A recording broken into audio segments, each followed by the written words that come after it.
சொந்த இடங்களை விட்டு புலம்பெயர்ந்த மக்கள் பல கனவுகளுடனும் எதிர்பார்ப்புகளுடனும் சொந்த இடங்களில் குடியேறினாலும் அவர்களது அவா நிறைவேறாமை வேதனைக்குரியது.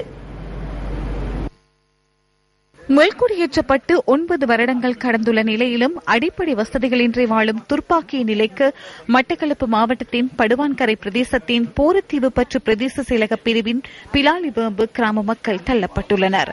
சுமார் 250 குடும்பங்கள் இந்த கிராமத்தில் வசிக்கின்றனர்.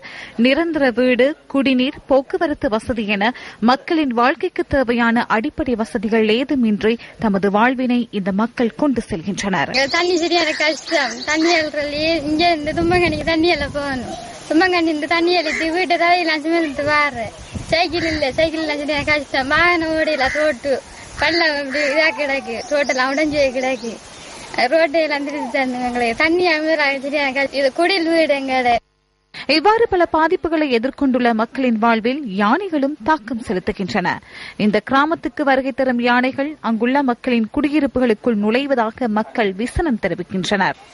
யானையெல்லாம் பிரச்சனையா இருக்கு. விடிய விடிய நித்திரல்ல. வெள்ளம் நாளைக்கு கண் முழிக்கிற வேலையா தான் இருக்கு. அவ்வளவு செய்தாங்க. மாணவர்கள் கல்வி கற்க உரிய பாடசாலை இன்மையினால் இங்கிருந்து வெள்ளாவெளி கிராமத்திற்கு தமது கல்வி நடவடிக்கைகளை நாடி செல்கின்றனர். குடிநீரை பெற்றுக்கொள்ள தும்மங்கேணி நோக்கி செல்ல வேண்டிய துர்ப்பாக்கிய நிலைக்கு பிலாலிவேம்பு மக்கள் தள்ளப்பட்டுள்ளனர்.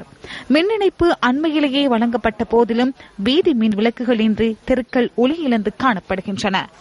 நாடு நாகரிகத்தை நோக்கி செல்லும் யுகத்தில் அடிப்படை வசதிகள் ஏதுமின்றி வாழும் இந்த மக்களின் நிலை வேதனைக்குரியதே.